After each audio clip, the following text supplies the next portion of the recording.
Hello guys, welcome to my channel. তো আজকে এদিক দিয়ে যাবো এখন আম পাড়তে। তো জেসমিনি বললো আম মাখা খাবে, তো আমি আর রচিতা দিন নেমে পড়েছি ছাদে।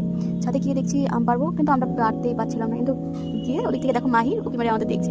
তারপর রচিতা দি বাবা মামের ওদিক দিয়ে গেলো, এই পড়ে যাচ্ছিলো, এক্ষুনি আমি পড়ে যাচ্ছিলো। তারপর আমরা এই ছাদ থেকে আরেকটা ছাদে গিয়েছি, গিয়ে আম পেয়েছি।